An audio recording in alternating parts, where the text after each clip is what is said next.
তারাহুম রুকআন সুজদান ইয়াবতাগুন তারাহুম রুকআন সুজদান ইয়াবতাগুনা ফাদলাম মিনাল্লাহ ইয়াবতাগুনা ফাদলাম মিনাল্লাহি ওয়া রিদওয়ানা। মহান আল্লাহ যারে তারে দয়া মায়া খুলে দেয় না। আল্লাহ তাআলার দয়া মায়া আসমান থেকে আইতে হয়, আল্লাহর রহমত শামিলে হাল হইতে হয়। অস্ত্র বেশি হইলে তার উপরে আল্লাহর রহমত না, দেখতে সুন্দর হলে তার উপরে আল্লাহর রহমত না, অনেক টাকা হইলে তার উপরে আল্লাহর রহমত না, অনেক পাওয়ারফুল ক্ষমতার চেয়ারে বসে থাকলে আল্লাহর রহমত পাওয়া যায় না। আল্লাহর রহমত পাইতে আল্লাহর কাছে নত হইতে হয়। যে যত বেশি নত ইবাদতের মাধ্যমে আল্লাহর রহমত তার কাছে বেশি আসে। এজন্য সাহাবায়ে কেরাম আল্লাহর রহমত পাওয়ার জন্য বেশি বেশি সেজদা দিত, রুকু দিত। যেখানে থাকতো সেখানে সেজদায় লুটায় পড়তো, যেখানে থাকতো সেখানে রুকুতে লুটায় পড়তো। তারাহুম রুকআন সুজদান ইয়াবতাগুনা ফাদলাম মিনাল্লাহ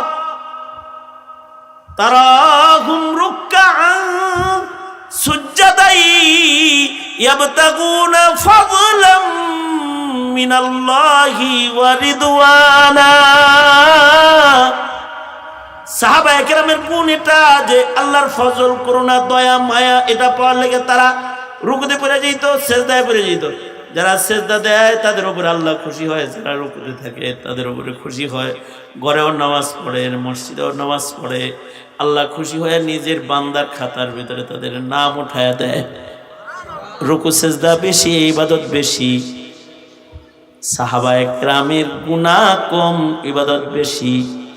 আর জমানা যত কিয়ামতের দিকে আগাইতেছি, মানুষের ইবাদত কম, গুনাহ বেশি। আলহামদুলিল্লাহ আলহামদুলিল্লাহ ওয়া কাফা ওয়া সালামুন আলা ইবাদিহিল্লাযীনা ইসতাফা। أما بعد فأعوذ بالله من الشيطان الرجيم. بسم الله الرحمن الرحيم.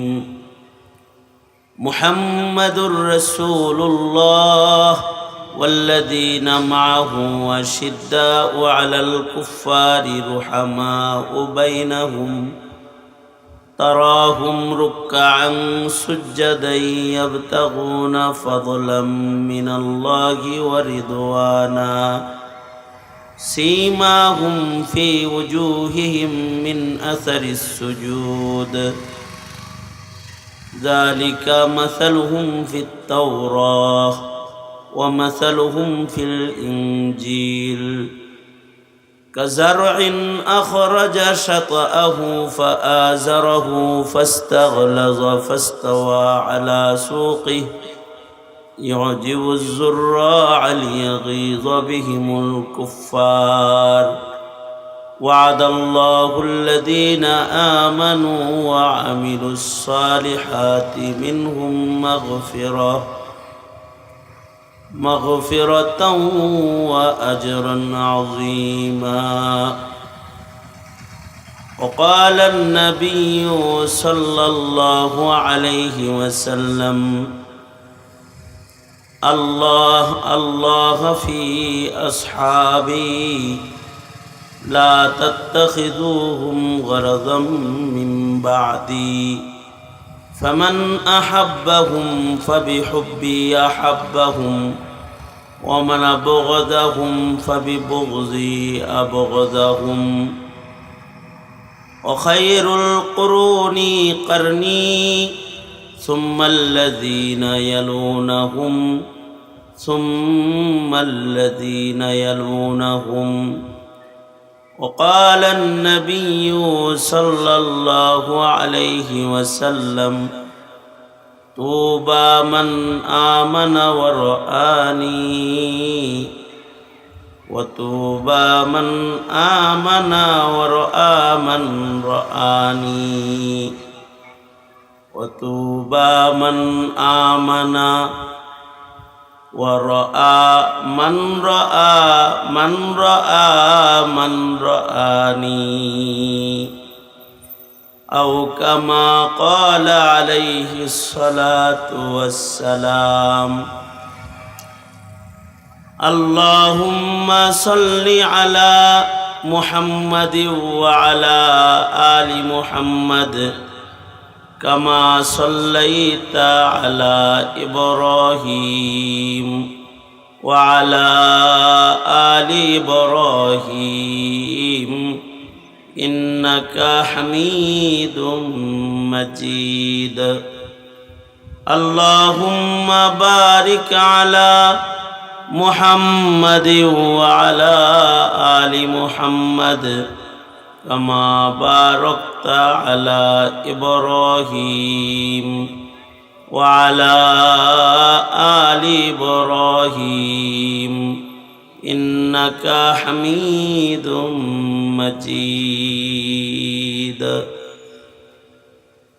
আয়োজিত হাফেজ ছাত্রদের দস্তারবন্দি পাগড়ি প্রদান উপলক্ষে মহতী মাহফিল।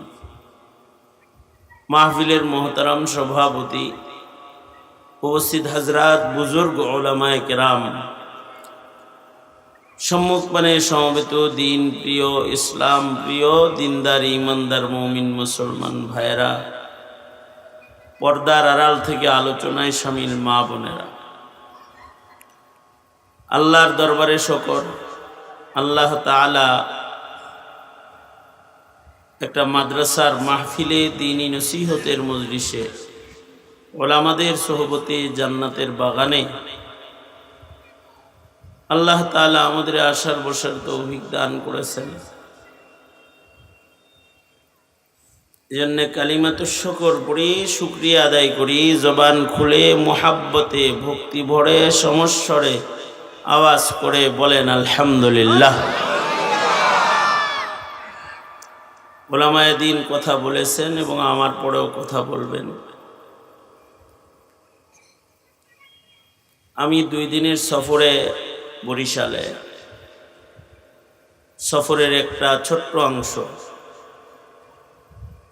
আপনাদের এখানে, আপনাদের সাথে থাকার জন্য আপনাদের এখানে এসেছি। বেশি সময় থাকা হবে না, অল্প সময় পরেই আমার অন্যদিকে চলে যেতে হবে। বরকতের নিয়তে কিছু বলার জন্যে আল্লাহর কালামের আয়াত, নবীজির হাদিস আপনাদের সামনে পেশ করেছি। এগুলোকে সামনে করে কোনো ভূমিকা ছাড়া কিছু কথা।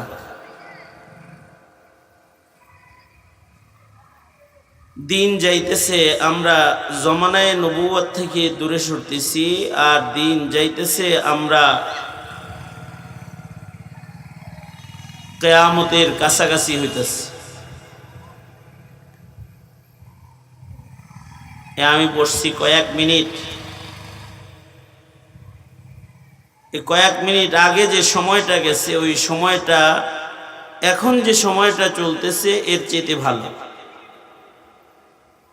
এই যে আরেকটু সামনে আগাইলাম, কিয়ামতের কাছাকাছি আগাইলাম, আর জমানায়ে নবুয়ত থেকে দূরে সরলাম। হিন্দুস্তানের এক বুজুর্গ আমাদের দেশে সফর করেছেন, বাংলাদেশে 2 বছর আগের ঘটনা। তো ওনার জন্যে খাবার প্রস্তুত করা হয়েছে। আল্লাহওয়ালা, তরকারি সব রান্না শেষ, এখন শুধুই মাত্র ভাত রান্না করা বাকি আছে। এজন্য দস্তরখান লাগাইতে দেরি। উনি বললেন, ভাই ক্ষুধা লাগছে, এত দেরি করতেছো কেন, জলদি করো। মেজবান যিনি তিনি বললেন, হুজুর সামান্য সময় লাগবে, সব রেডি, শুধু ভাতটা গরম খাওয়ানোর জন্য ভাত রান্নাটা বাকি আছে। উনি বললেন, ঠান্ডা ভাত নাই,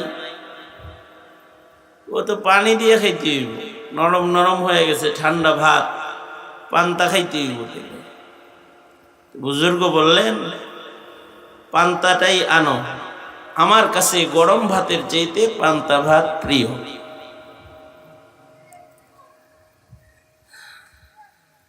প্রশ্ন হইল খানার পরে, হযরত আপনি গরম ভাতের চাইতে পান্তাকে প্রায়োরিটি দিলেন কেন?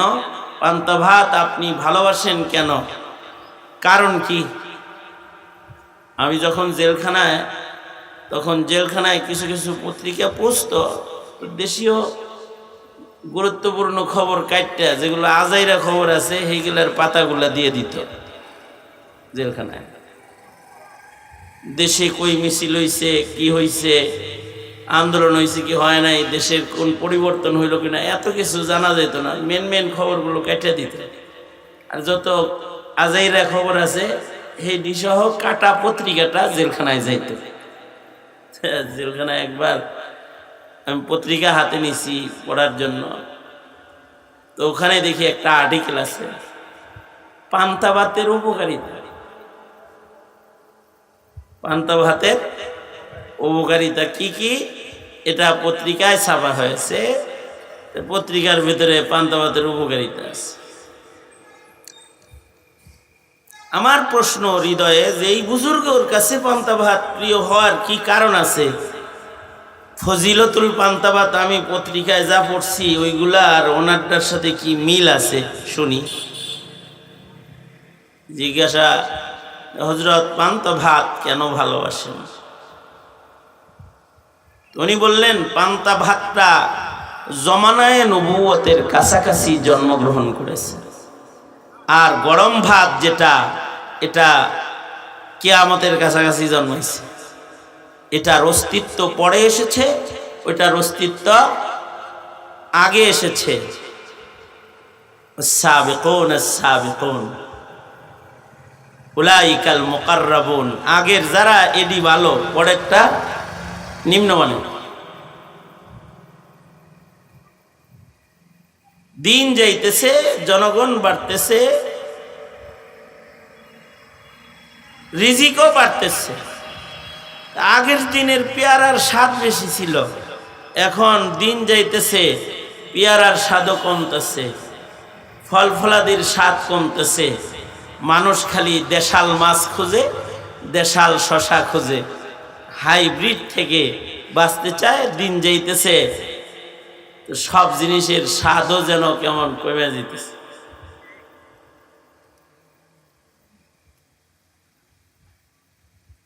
মানুষের দামও দিন যাইতেছে, কমতেছে। আগের জমানার মানুষ দামি ছিল,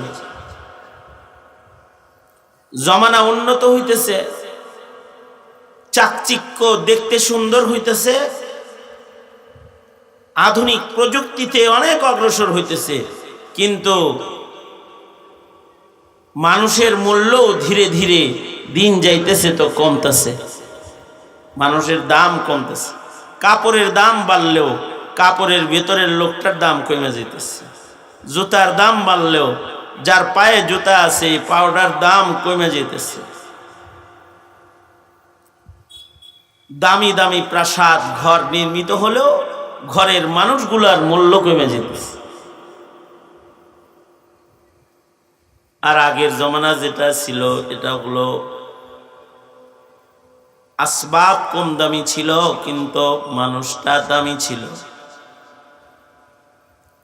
কম দামি কাপড়, কিন্তু যার গায়ে আছে তার দাম অনেক।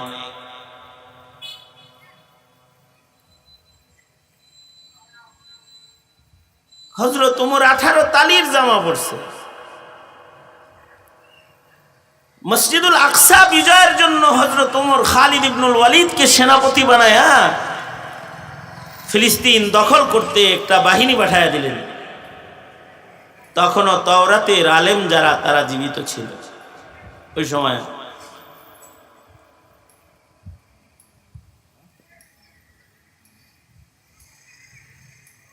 তো হযরত ওমর তো পাঠাইছেন খালিদ ইবনুল ওয়ালিদকে।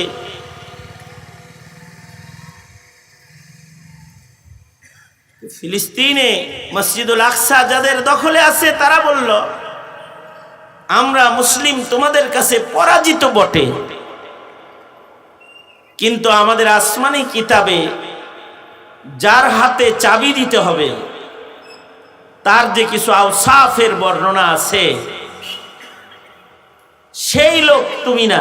খালিদ ইবনু ওয়ালিদকে বলতেছে, ওই লোক তুমি না, তোমার হাতে দেওয়া যাবে না, আরো দামি মানুষের হাতে দিতে।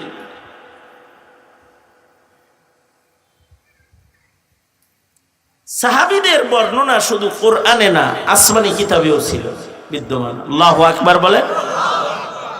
আমি যে আয়াত পড়ছি এখানেও আল্লাহ বলতেছেন, যালিকা মাসালুহুম ফিত তাওরাহ ওয়া মাসালুহুম ফিল ইনজিল।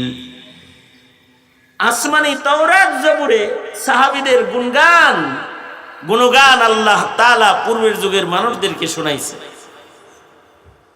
ওরা তো আহলে তাওরাত, আসমানি কিতাবের আলেম নিয়ে বয়া রয়েছে। এই বন্ধ কর, আসমানি কিতাবের আলেমদেরকে নিয়ে বসে আছে। ওরা বলতেছে সাহাবী তো ঠিক আছে, কিন্তু চাবিটা এর হাতে না আরেকজনের হাতে দিতে হইব, সে এখনো আসে নাই। হযরত খালিদ ইবনুল ওয়ালিদ আমিরুল মুমিনিন হযরত উমরের কাছে চিঠি পাঠাইলেন। আমিরুল মুমিনিন, তারা আমাদের কাছে পরাজয় বরণ করেছে ঠিক, কিন্তু চাবি দেয় না, চাবি তার হাতে দিবে যার বর্ণনা তাওরাতে তাদের কাছে বিদ্যমান আছে, ওই রং আমার ভিতরে পায় না। খালিদ ইবনুল ওয়ালিদ লিখে পাঠালেন, আমিরুল মুমিনিন আপনি যদি একটু আসতেন। হযরত ওমর তালিওয়ালা জামা গায়ে দিয়া একটা গোলাম সাথে নিয়ে সাহারা মরুপ্রান্তর পার হয়ে রওনা করলেন মসজিদুল আকসা। মদিনাতুল মুনাওয়ারা থেকে পায়ে হেঁটে মসজিদুল আকসায় আসতেছেন। রাস্তায় কত আজায়েব গরায়েব অনেক কিছু ঘটছে। আজীব গরীব জিনিস যে তিনি গোলামকে উটের পিঠে চড়ায়ে নিজে রশি টেনে টেনে মরুভূমির উপর দিয়ে হাঁটছেন। গোলাম কান্দে, আমি উপরে আপনি আটবেন মাটিতে, এটা হয়? হযরত ওমর কয়, এটাই ইনসাফ, এটাই হয়। আমি 5 মাইল হাঁটছি, এবার তুমি 5 মাইল। কবি নজরুল বড় সুন্দর করে তার কবিতার ভিতরে এগুলো আনছিল। আগে ইউনিভার্সিটিতে স্কুলের বইয়ে উমর কবিতা পড়ানো হতো, তার ভিতরেও ছিল। এখন তো ট্রান্সজেন্ডার প্রবেশ করেছে, গোমাতা প্রবেশ করেছে, ওগুলো হারায় গেছে, ওগুলো নাই এখন। হযরত ওমর মরু প্রান্তর পার হয়ে আসতেছিলেন। জেরুজালেমের কাছাকাছি, ফিলিস্তিনের কাছাকাছি যখন আসছেন, তার আগেই মুসলিম মহল্লা একটা আছে, ওই মহল্লায় হযরত ওমর বিশ্রাম নিলেন। মহল্লার লোকেরা জিজ্ঞাসা করলো, আমিরুল মুমিনিন কই যান? জেরুজালেম বিজয় করার জন্য যাইতাছে। মসজিদুল আকসা বাবার ঘর, বাবার নির্মিত ঘর, ইব্রাহিম বাবার নির্মিত ঘর, আকসাকেও আজাদ করতে হবে। মসজিদুল আকসা আজাদের জন্য যাই। জেরুজালেমে লোকেরা কয়, আমিরুল মুমিনিন আধা জাহানের খলিফাতুল মুসলিমিন এমন পুরা ময়লা জামা, জোড়া তালিওয়ালা জামা, যেটা পরে মরুভূমির উপরে আপনি মাসের পর মাস সফর করতেছেন। 1 মাস সময় লাগতো। লম্বা সফর যে জামা গায়ে দিয়ে আপনি করতেছেন, এই ময়লা গান্দা জামা পরে জেরুজালেমের নেতাদের সাথে বসলে তারা নাক ছিটকেতে পারে। আপনাকে দামি কাপড়ের জামা আমরা পরাইয়া দিতেছি, এটা পরে যান। হযরত ওমরকে শাহী জামা একটা পরাইয়া দিল, সুন্দর জামা। এই জামা পরে কিছু দূর হযরত ওমর গেলেন, কিছু দূর যায় গোলামকে বললেন পেছনে চলো, আবার আমার সেই সেরা জামাটাই লাগবে। এই জামা থেকে কিসরা ও কায়সারের বদবু আইতাছে, আমার নাকেই বদবু আসতেছে, চলো ফের। হযরত ওমর আবার ফেরত আসলেন, যে জামাটা রাস্তায় রেখে গেছিলেন জুরাত আলীর জামা, এইটাকেই আবার পরিধান করলেন। এইটা পইড়া বাকি সফরটা আবার সম্পূর্ণ করে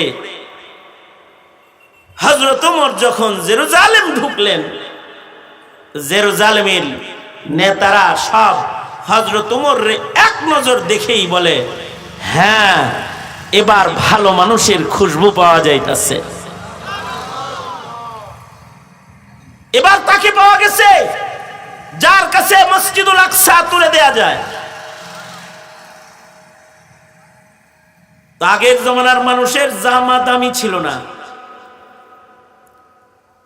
এখন তো ব্র্যান্ডের জামা আছে, ব্র্যান্ডের কাপড় আছে, দামি কাপড় আছে, কিন্তু কাপড়ের ভেতরের মানুষ খারাপ।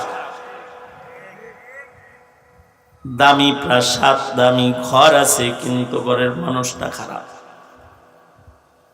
দিন যত যাইতাছে দামি বস্তু সামনে আসতেছে, কিন্তু এই বস্তু ব্যবহারকারী মানুষগুলার দাম কমতেছে। এখানে আল্লাহ তাআলা বলে, দামি যুগের চাকচিক্যের মানুষ দেখি তোমরা তোমাদের ঈমান বানায়ো না। চাকচিক্য জমানা পাইবা, নতুন জমানা, নতুন নতুন দার্শনিক পাইবা, নতুন নতুন সুন্দর সুন্দর জ্ঞান পাইবা, নতুন নতুন আধুনিক সাঁচের সংস্কৃতি সামনে পাইবা,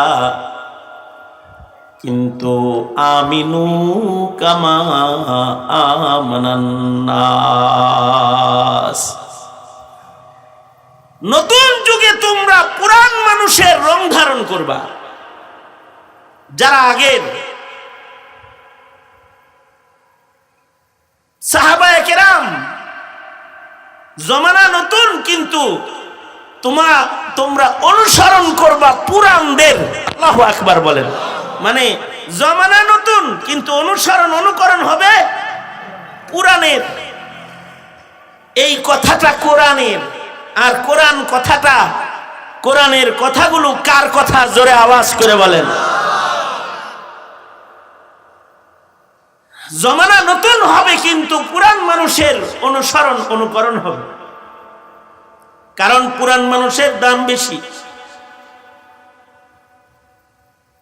কারণ তারা নবীর জমানার কাছাকাছি যুগের। এ কারণে তাদের গুণগুলো কোরআনে বর্ণিত রয়েছে। কেন তাদের এত দাম? এই উম্মতের ভেতরে পুরাণ হলো সবচেয়ে পুরাণ হলো সাহাবায়ে কেরাম, যারা নবীজির যুগ পেয়েছে, যারা নবীজিকে দেখেছে,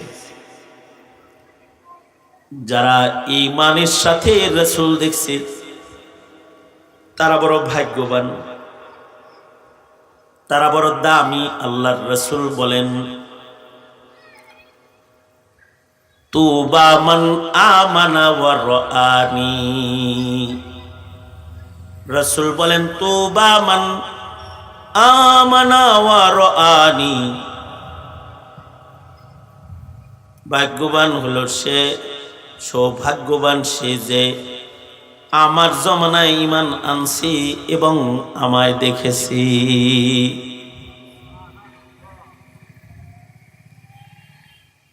এরপরে আল্লাহর রাসূল আবার বলে, অতুবা মান আমানা ওয়া রাআ মান রাআনি। এরপরে ভাগ্যবান হলো তারা যারা ঈমান আনয়ন করেছে, আমাকে দেখে নাই, কিন্তু যারা আমাকে দেখেছে তারা তাকে দেখেছে। আমাকে দেখেনি, কিন্তু আমাকে যারা দেখেছে তারা ঈমানের সাথে তাদের দেখেছে।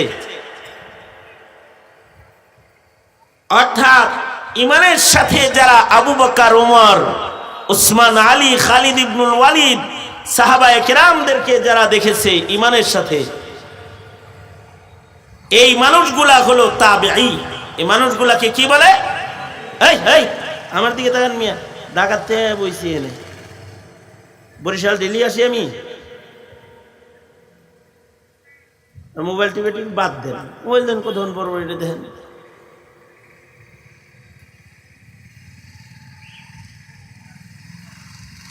সারা বছরে বরিশাল আসে আমি 2 দিন 3 দিন মাত্র। আমি ঢাকায় থাকি বেশি। আমি অসুস্থ রোগী।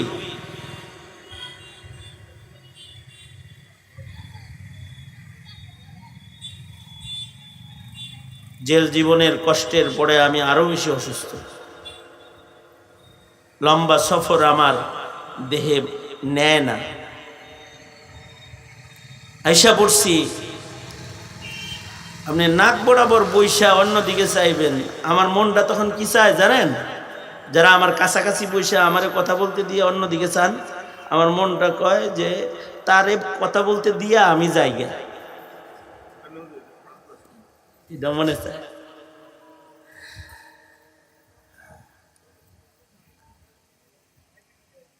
তুবা মান আমানা ওয়া রাআনি, রাসূল বলেন সে ভাগ্যবান যে ঈমানের সাথে আমায় দেখছে। এরপরে সে ভাগ্যবান যে ঈমান এনেছে, আমাকে না পেলেও আমাকে যারা পেয়েছে সে তাকে পেয়েছে। অর্থাৎ সাহাবী পেয়েছে তো সে হয়ে গেছে তাবেঈ। এরপরে আল্লাহর রাসূল বলেন মান রাআ মান রাআ মান রাআনি, তাবেঈও দেখে নাই কিন্তু সাহাবীও দেখে নাই, একটা তাবেঈরে দেখছে। ওমর ইবনে আব্দুল আজিজ দেখে ফেলেছে, হাসানুল বসরি দেখে ফেলেছে, সাঈদ ইবনে মুসাইয়িবকে দেখে ফেলেছে, তাবেঈকে দেখেছে, তাবেঈ হয়ে গেছে। তাবেঈকে দেখেছে, ইমাম বুখারীকে দেখেছে, আহমদ বিন হাম্বলকে দেখেছে, ইমাম মুসলিমকে দেখেছে। তো তার দাম তাবেঈর দপ্তরে উঠে গেছে। তাবেঈ দেখেছে, তাবেঈ হয়ে গেছে। সাহাবীও পায় নাই, তাবেঈ পাইছে, তো তাবেঈ। এই তাবেঈ পর্যন্ত এর সিদ্দিকীনের জমানা, জমানায়ে সিদ্দিক। এই জমানাটা এত ভালো ছিল যে এই জমানায় এই যে যুগটা গেছে, এই যুগে মরুভূমির উপর দিয়ে সুদর্শন গহনা সজ্জিত কোন নারী মরুভূমির উপর দিয়ে সুদূর ইয়ামান থেকে মদিনাতুল মুনাওয়ারা, মক্কাতুল মুকাররমা পর্যন্ত পায়ে হেঁটে চলে যেত। রাস্তায় কোনো এমন কুসন্তানের মুলাকাত হইতো না যে কোনো পর নারীর দিকে অথবা অন্যের মালের দিকে লোভানক দৃষ্টিতে তাকাইতে পারে। আল্লাহু আকবার কাবীর। মানুষগুলো এত ভালো ছিল। এখন সিন্ধুকে রাখতে পারবেন কিছু? ঘরের ভিতরে সিন্ধুকে মাল রেখা নিরাপদে থাকতে পারবেন? যার ঘরে একটা মেয়ে আছে সে পেরেশান, বোরকা পরায়া কলেজে পাঠাইছে, স্কুলে পাঠাইছে, মাদ্রাসা, তাও পেরেশান। গেট পর্যন্ত নিরাপত্তার জন্য বাবা সব কাজ বাদ দিয়ে পাহারা দিতে দিতে চলে যায়। জমানার কত অধঃপতন আর ওই সময়ের কত ভালো অবস্থান। কেন তারা এত ভালো ছিল? তাদের কিছু আওসাফ, তাদের কিছু গুণাবলী কোরআনে আল্লাহ পাক বর্ণনা করেছে। তার ভেতর থেকে আমি একটা আয়াত পড়ছি, এই আয়াতের ভেতরে কিছু গুণের কথা সাহাবীদের আছে। মুহাম্মাদুর রাসূলুল্লাহ ওয়াল্লাযীনা মাআহু আশিদ্দাউ আলাল কুফফার আশিদ্দাউ আলাল কুফফারি রুহামাউ বাইনাহুম আল্লাহর রাসূলের সাহাবী যারা তাদের গুণ বলে আল্লাহ তাআলা মুহাম্মাদুর রাসূলুল্লাহ তিনি আল্লাহর নবী, মুহাম্মদ তিনি আল্লাহর রাসূল, আর তার সাথে যারা তারা সাহাবী যারা তাদের গুণ হলো আশিদ্দাউ আলাল কুফার, তারা কুফুরের বেলায় কাফেরের বেলায় তারা বড় শক্ত, কাফেরদের সাথে তারা বড় শক্ত। রুহামাউ বাইনাহুম, নিজেরা নিজেরা একে অপরের ভক্ত, নিজেরা নিজেরা শির ও শক্কর চিনি আর দুধের মতন, নিজেদের ভেতরে বড় মিল, কিন্তু কাফেরের সাথে শক্ত। তার মানে ইসরায়েলের সাথে শক্ত, আমেরিকার সাথে শক্ত, ভারতের সাথে শক্ত, কিন্তু নিজেরা নিজা একে অপরের ভক্ত, নিজেরা নিজেরা ঝগড়াটে নয়। মুশরিকদের বেলায় তারা বড় কঠোর, আশিদ্দাউ আলাল কুফার। এই সাহাবীদের এই গুণওয়ালা মানুষ যদি খালি ফিলিস্তিনের ডানে বামে সামনে পিছনে যে মুসলিম দেশগুলো আছে তারা যদি এই গুণে গুণী হতো, তা ইসরায়েল ওখানে বসে মুসলমানের গায়ে আঘাত করার সাহস পেত না, পাইতো না। এই একটা গুণ যদি খালি থাকতো, এই ফিলিস্তিনের ডান দিকে মুসলমান, বাম দিকে মুসলমান, সামনে মুসলমান, পূর্ব পশ্চিম উত্তর দক্ষিণ চতুর্দিকে মুসলমান, কিন্তু আশিদ্দাউ আলাল কুফার, অন্যায় কুফরের সাথে যে শক্ত আচরণ এটা নাই। অন্যায় আচরণ, কুফরি আচরণ যদি কোনো ঘরের ভেতরেও কেউ করে তার সাথেও শক্ত হইতে হবে। আশিদ্দাউ আলাল কুফার, আরে আল্লাহ অস্বীকার করা তো দূরের কথা, আল্লাহর হুকুম অমান্য কইরা আল্লাহর সাথে যে সম্পর্ক নষ্ট করেছে তার সাথেও শক্ত। যদিও সে নিজের ঘরের মানুষ হয় তাও শক্ত। এইটার নামই ইসলাম, এইটার নামই খায়ের খাহি আছে তাদের। একে আন-নুসহা লিকুল্লি মুসলিম,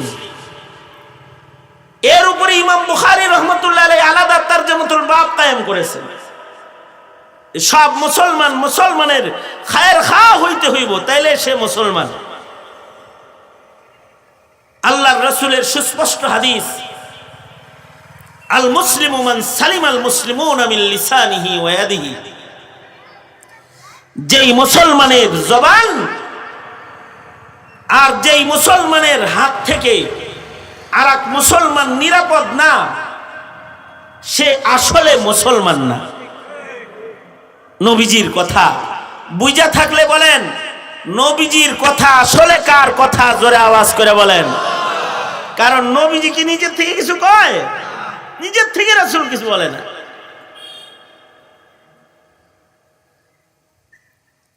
मेरी जुबानो कलम से किसी का दिल न दुखे, किसी को शिकवा न हो ज़ेर आसमां मुझसे, किसी को शिकवा न हो ज़ेर आसमां मुझसे। मेरी जुबानो कलम से किसी का दिल न दुखी, मेरी जुबानो कलम से किसी का दिल न दुखे, किसी को शिकवा न हो ज़ेर आसमां मुझसे, किसी को शिकवा न हो ज़ेर आसमां मुझसे। আমার জবান আমার কলম কাউকে যেন কখনোই কোনো কষ্ট না দেয়। আমার ব্যাপারে মানুষের অভিযোগ তো দূরের কথা, জমিনের কোন প্রাণীর যেন আমার ব্যাপারে অভিযোগ জমা না হয় আল্লাহর আদালতে। জমিনের প্রাণী পাখালি গাছগাছালি ওদের উপরেও জুলুম নয়, মানুষের উপরে তো জুলুমের প্রশ্নই আসে না। আর এখন ক্ষমতাই যেন তাকে বলা হয় জুলুম করার সাহস ও শক্তি যে অর্জন করে ফেলায়, তাকেই ক্ষমতা বলা হয়, তাই না? এই জমানায় ক্ষমতাধর কাকে বলে?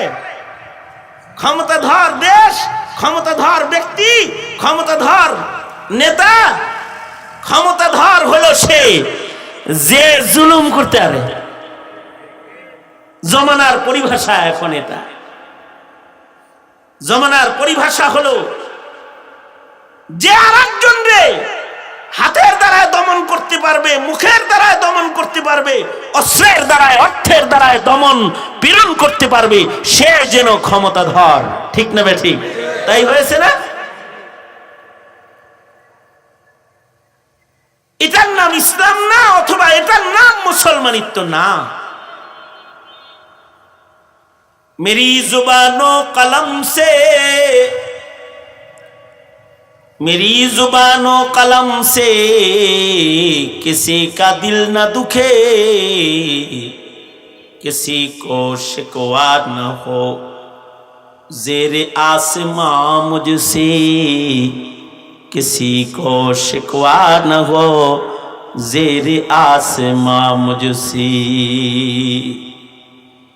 যদি এমন জুলুম কেউ করে তাহলে তার জুলুমকে রুখে দেওয়ার নামই হলো ঈমান, আর রুখতে গিয়ে যদি অস্ত্র হাতে নিতে হয় তার নাম হলো ইবাদত, জিহাদ ফি সাবিলিল্লাহ। এটার নাম জিহাদ ফি সাবিলিল্লাহ। নামাজ যেমন ফরজ, ওটাও কখনো কখনো হয়ে যায় ফরজ। আল জিহাদু মাযিন ইলা ইয়াউমিল কিয়ামা।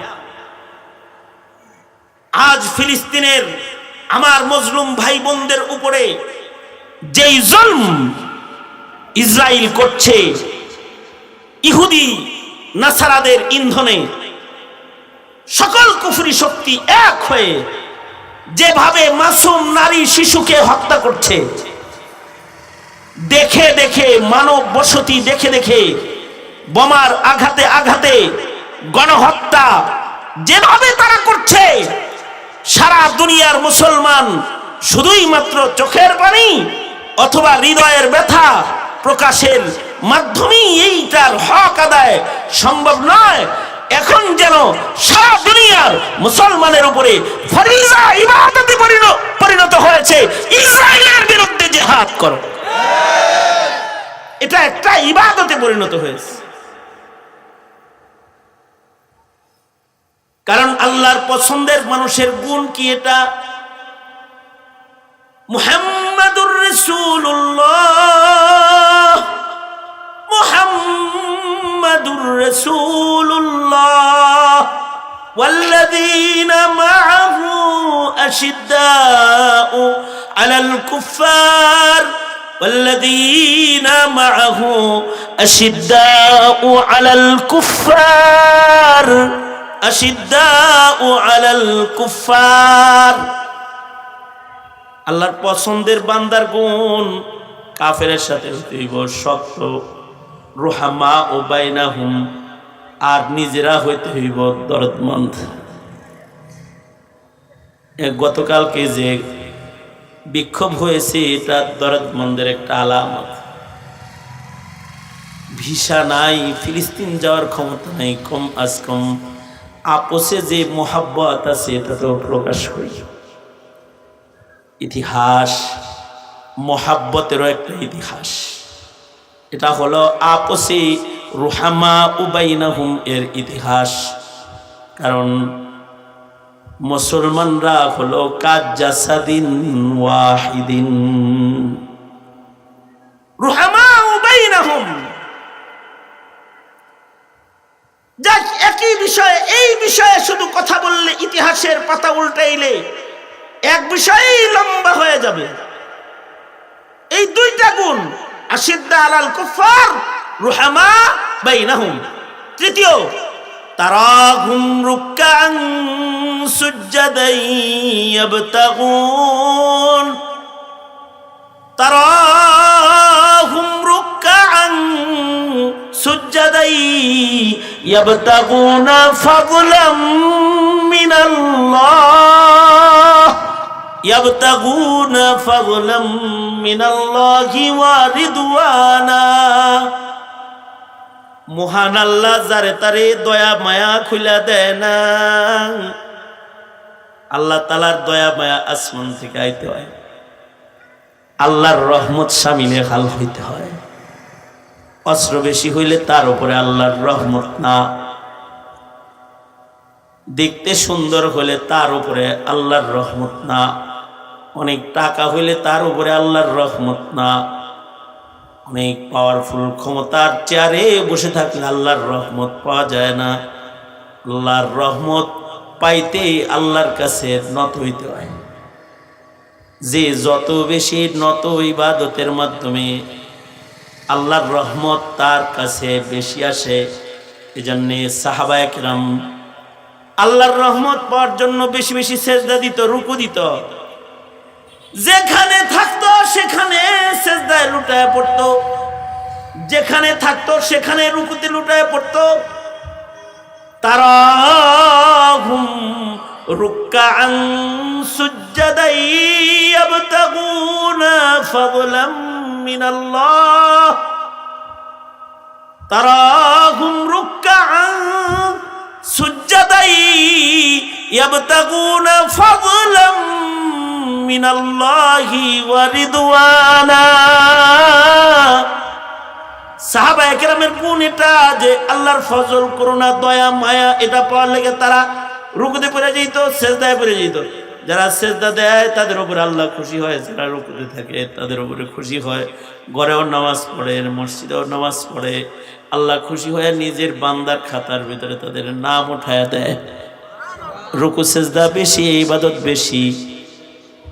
সাহাবায়ে কেরামের গুনাহ কম, ইবাদত বেশি। আর জমানা যত কিয়ামতের দিকে আগাইতেছি, মানুষের ইবাদত কম, গুনাহ বেশি। আমাদের হলো ইবাদত কম, গুনাহ বেশি। আর সাহাবীর হলো গুনাহ কম, ইবাদত বেশি। আমাদের গায়ে আছে গুনার দাগ, আর তাদের গায়ে ছিল ইবাদতের দাগ। সীমাহুম ফি উজুহিহিম মিন আসারিস সুজুদ। সাহাবীদের সিফাত আল্লাহ বলে, সাহাবীদের চেহারায় তাকাইলে তাদের চেহারার ভেতরে আছে সিজদার দাগ। এক যুবক আমার কাছে আইছে, এসে কয়, হুজুর এই যে কোপের দাগ, এই যে গুলির দাগ, এই যে এখানে গুলি আজকে 15 বছর বাইর হইছি, এই 15 বছর মাথা বাইর করতে পারিনি হুজুর। আমি বললাম, কে তুমি কি ছাত্র দল করো? জি হুজুর। নেতা নি তুমি? জি হুজুর। এখন বাইর হইছ তা কি এখন তুমি মানুষের এরকম দাগ বানাইবা নিয়ত করছ? এই যে দাগ দুগ দেখাও, এর মানে কি? দলের জন্য অনেক কিছু করছি, তো এটা দেখাইতে হইব না? এই কোপ, চাইনিজ কোরালের কোপ, রান্দার কোপ, রাস্তায় ফেলায় আমার কুবাইছে, এই দাগগুলা আছে না আমার? বাহ, দলের জন্য কোপ খাইলে, দলের দাগ গায়ে লাগাইলে তাহলে সুবিধা আছে মনে হয়। আছেই তো হুজুর, আমাকে পদ না দিয়ে যাবে কোথায়? তার মানে যদি যায় অন্যদিকে পদ, তাইলে কুবায়ের শোধ লইব হে। বুঝেন নাই কথাটা? তার রাজনীতির দাগ গায়ে আছে, এটা যেমন তার সুবিধা। আমরা সবাই গোলাম কার? জোরে আওয়াজ করে বলেন। যেহেতু সব গোলাম হলো আল্লাহর, এ কারণে আল্লাহর গোলামির দাগ যদি কারোর কপালে থাকে, আল্লাহর কাছে তার সুবিধা। তার কি? জোরে আওয়াজ করে বলেন, তার কি আল্লাহর কাছে সুবিধা। এ কারণে আল্লাহ বলে সাহাবীদের গুণ হলো সীমাহুম ফি উজুহিহিম মিন আসারিস সুজুদ। সীমাহুম ফি উজুহিহিম মিন আসারিস সুজুদ। সাহাবায়ে কেরামের চেহারার ভেতরে আছে সিজদার দাগ। আল্লাহ তাআলা এটা বলতেছে, এগুলো তাদের গুণ। সব সময় চিন্তা করবেন আপনার সন্তানটা কি কাফেরের ভক্ত না আলেমের ভক্ত, আপনার সন্তান কি মুসলমানের ভক্ত নাকি ইহুদ নাসারার বন্ধু হয়ে গেল, আপনার সন্তান কি নেককারের লগে চলে না বদকারের লগে চলে, আপনার সন্তান কি টিভি সিনেমা বেশি দেখে নাকি নামাজ বেশি পড়ে, আপনার সন্তান কি গুনায় বেশি সময় কাটাইলো নাকি মসজিদে বেশি সময় কাটাইলো, তার ঠোঁটের ভেতরে বিড়ি টানার দাগ নাকি তার কপালের ভেতরে সেজদার দাগ। এগুলো লক্ষ্য করে করে প্রজন্মের মানুষগুলাকে সুন্দর মানুষ বানাইতে যদি পারি, তাইলে কিয়ামত কাছে আইতে একটু দেরি হইব। আর যদি এগুলো লক্ষ্য না করি, ভালো মানুষের গুণ যদি প্রজন্মের মুসলমানের ভেতর থেকে হারায় যায়, তাইলে কিন্তু বাবা কিয়ামত কাছে চলে আইব। কিয়ামত যত বেশি কাছে আসবি, রাসূল বলেন একটা সময় আসবি তখন হাতের তালুর ভেতরে আগুনের অঙ্গড়া রেখে হেফাজত করা যতটা কঠিন, কলবের ভিতরে ঈমান হেফাজত তার চেয়ে বেশি কঠিন হয়ে যাবে। জন্মাবে মুসলমান কিন্তু মরবে বেঈমান, জন্মাবে মুসলমানের ঘরে দাফন হবে মুসলমানের কবরস্থানে, কিন্তু আল্লাহর কাছে মুসলমানের দলে গণনায় পড়বে না, গণনা হয়ে যাবে নাস্তিকের দলে, গণনায় পড়ে যাবে মুরতাদের দলে। এ কারণে কুরআন মানুষের অনুকরণ, নতুন যুগে কুরআন মানুষ বানাও, নতুন যুগে ডিজিটাল যুগে কুরআন মানুষ বানাও। পুরান মানুষ বানাইতে কোরআন লাগে, যত পুরান বানাইবেন তত কোরআন লাগবে। এই কারণে মাদারিস গুলো নতুন যুগে কোরআন মানুষ পয়দা করে। এই কারণে নাস্তিকের গোষ্ঠী আহলে মাদ্রাসাকে মধ্যযুগী বলে গালি দেয়, এই কারণেই গালি দেয়।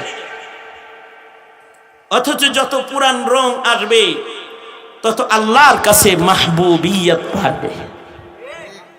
বিষয়টা কি এতটুকুন কি কমাস কম বুঝছি যে আমরা ডিজিটাল হইলে লাভ না, আমরা ওই অ্যানালগ থাকলে লাভ। এটা বুঝছেন নি? এতটুকুন বুঝছেন তো? আপনার সন্তানটারে যদি ডিজিটাল বানায় আলান, তাহলে ওটা গেম খেলতে খেলতে আর ফেসবুক চালাইতে চালাইতেই ওর হায়াত ফুরাইয়া যাইব, সেজদা নসিবে বলে। যত ডিজিটাল বানাইবেন তত পাপাচারের সাথে সম্পৃক্ত হয়ে যাবে। সুতরাং শিক্ষা তো অর্জন করতে হবে, কিন্তু জমানার কুসংস্কৃতির থেকে নিজেকে আলোক রাখতে দিন, তাকওয়া, তহারাত, ঈমানদারি, ইসলাম, দ্বীনি শিক্ষা, এটার প্রভাবকে নিজের ব্যক্তি, সমাজ ও রাষ্ট্রীয় জীবনে বাড়াইতে হবে। বিকল্প কোনো রাস্তা নাই। মাদ্রাসাওয়ালারা ওই প্রভাবটাকে ফেলার মেহনত করে। যারা মেহনত করে, আমাদের দায়িত্ব তাদের সকলকে সহযোগিতা করা।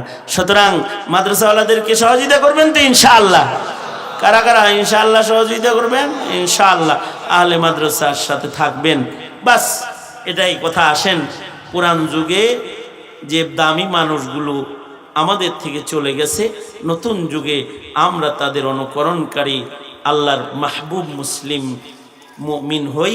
আল্লাহ আমাদের তৌফিক দান করুন, আমিন। এখন ওই ছেলেদেরকে পাগড়ি দেওয়া হবে, তারপরে সেলিম ভাই আছে